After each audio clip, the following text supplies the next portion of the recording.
This post is originally written by All Is Mind on Reddit. Why do we manifest the opposite, and why letting go works?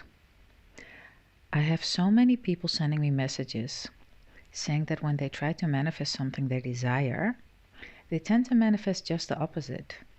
Even in my own personal experience, I remember when I was a noob, the more I wanted love and a relationship, the more complex it became to have it or to keep it. It was very frustrating.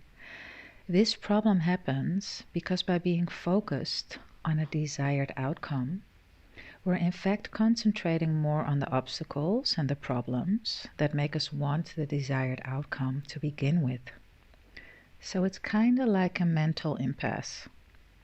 Let me repeat that. This problem happens because by being focused on a desired outcome, we're in fact concentrating more on the obstacles and the problems that make us want the desired outcome to begin with. So it's kinda like a mental impasse. It is enough to see all the subs and forums dealing with SP and XBAC stuff. Those people want love more than anything and are focused on it every hour of the day. Yet they're the ones who deal with the most problems related to that.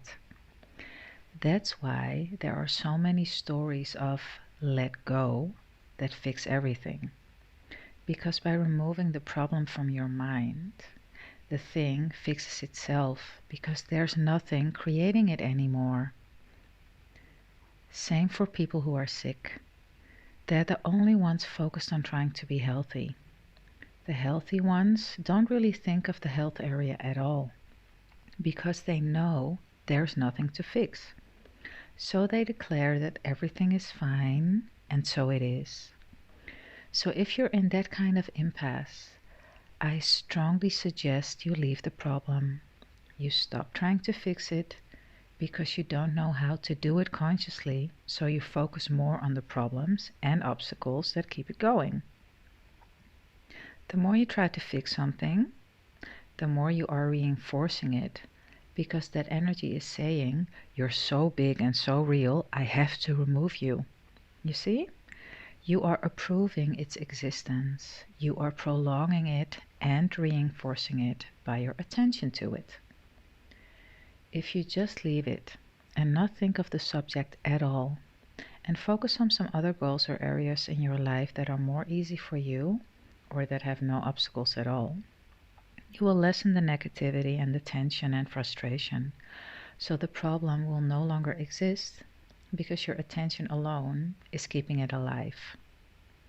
That's why it's important to be moderate, to never declare a single thing as your whole reason of being. This is a great exercise from A Course in Miracles book.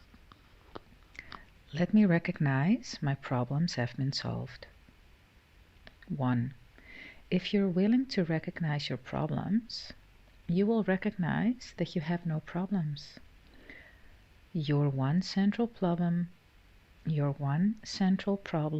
has been answered, and you have no other. Therefore, you must be at peace.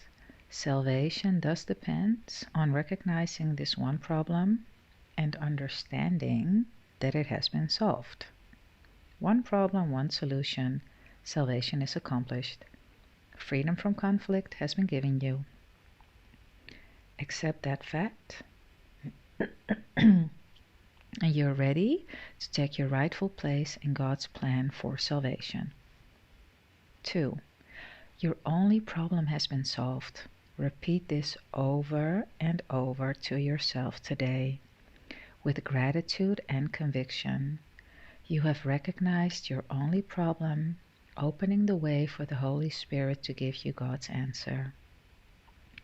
You have laid deception aside and seen the light of the truth.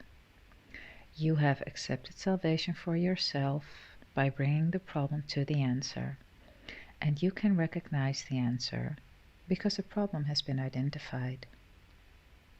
3. You're entitled to peace today. A problem that has been resolved cannot trouble you. Only be certain you do not forget that all problems are the same. Their many forms will not deceive you while you remember this. One problem, one solution. Accept the peace this simple statement brings. 4. In our longer practice periods today, we will claim the peace that must be ours when the problem and the answer have been brought together.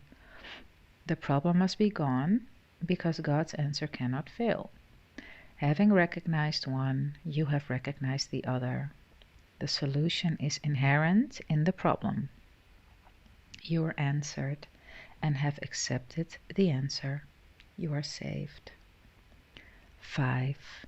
Now let the peace that your acceptance brings be given you. Close your eyes and receive your reward. Recognize that your problems have been solved. Recognize that you're out of conflict, free and at peace. Above all, remember that you have one problem and that the problem has one solution. It is in this that the simplicity of salvation lies. It is because of this that it is guaranteed to work. 6.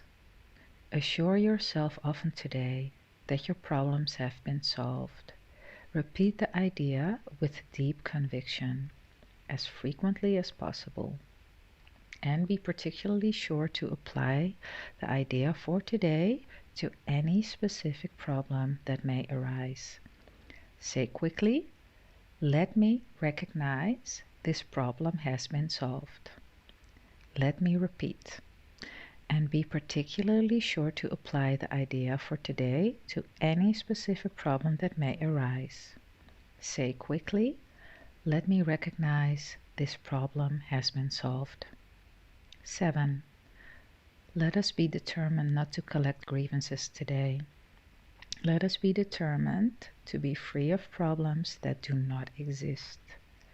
The means is simply honesty. Do not deceive yourself about what the problem is, and you must recognize it has been solved. By All Is Mind on Reddit.